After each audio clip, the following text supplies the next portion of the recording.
Nous nous sommes quittés sur l'analyse de courbes de titrage d'acide monoprotique par une base. On va maintenant augmenter légèrement la complexité et s'attaquer au cas d'un titrage d'un acide diprotique. H2SO3 est capable de donner successivement 2 protons et donne donc lieu à 2 couples acide-base caractérisés par 2 pKa différents. La courbe d'un tel titrage ressemble à ceci.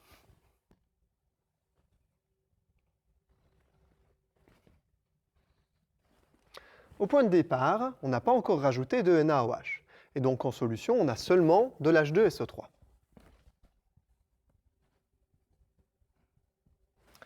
H2SO3 est un acide faible. Le titrage commence alors. On ajoute du NaOH et on va commencer par arracher le premier hydrogène acide d'H2SO3. On forme alors de l'HSO3-. Mais avant le premier point équivalent, qui ici arrive à 20 ml, il nous reste encore de l'H2SO3 qui n'a pas réagi. On est donc en présence d'un mélange tampon.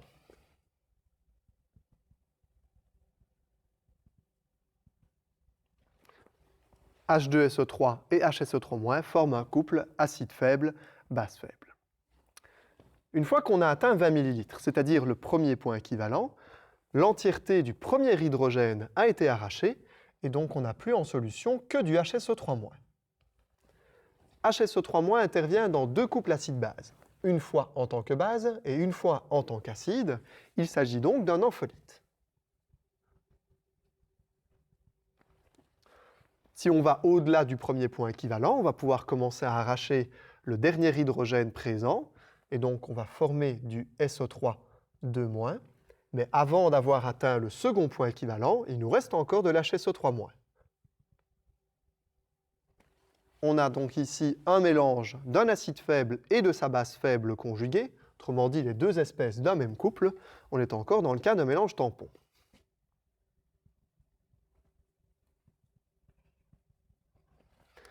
On atteint enfin le deuxième et dernier point équivalent. On a alors en solution uniquement du SO3-, qui est une base faible.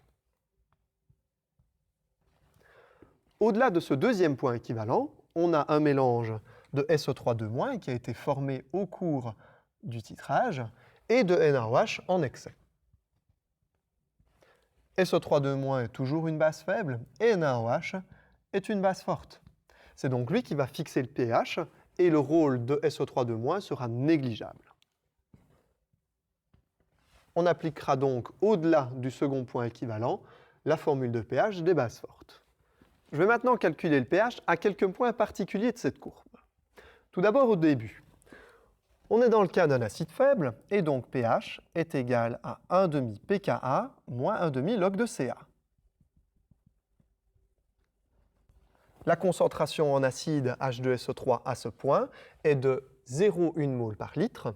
Le pKa à prendre est de 1,9 et on arrive donc à un pH égal à 1,45. Au milieu de la zone tampon, c'est-à-dire ici à 10 ml, nous sommes à ce qu'on appelle la demi-équivalence, la mi-titration.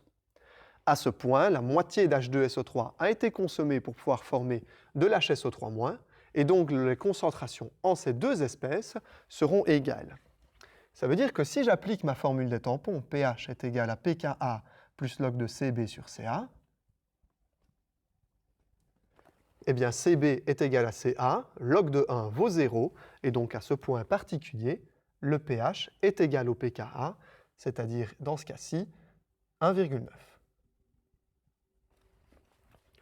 Au premier point équivalent, nous sommes dans le cas d'un ampholyte, et ici, pH va être égal à la moyenne des 2 pKa des couples dans lesquels HSO3- intervient. Autrement dit, ici, 1,9 plus 7,2 sur 2.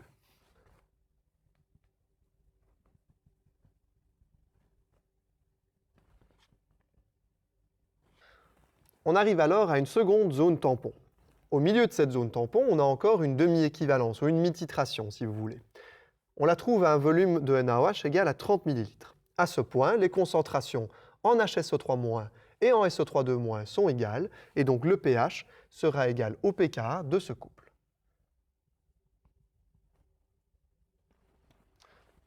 On atteint maintenant le second point équivalent.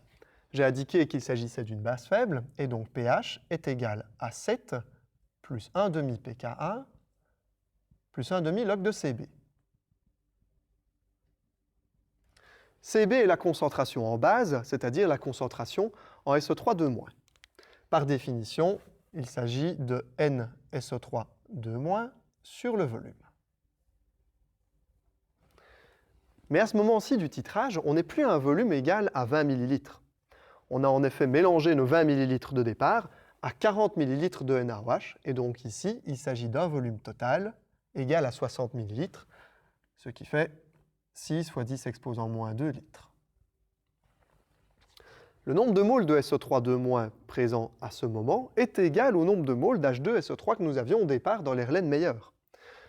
Je peux le calculer en disant que c'est égal à C fois V du point de départ, donc ici 20 ml à 0,1 mol par litre, ce qui correspond à 2 fois 10 exposant moins 3 moles.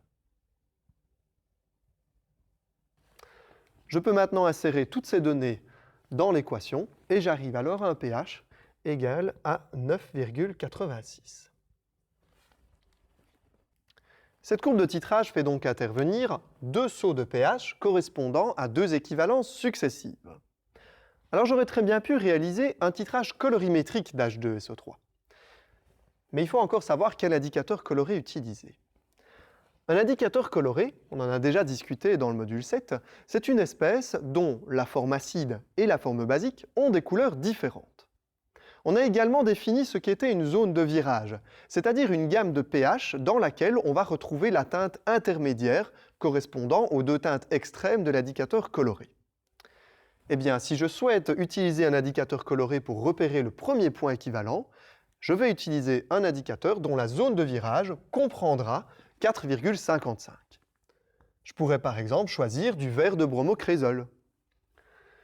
Si je veux repérer le second point équivalent, je vais devoir choisir un autre indicateur coloré dont la zone de virage comprendra 9,86, et ici je pourrais très bien choisir de la phénolphtaléine.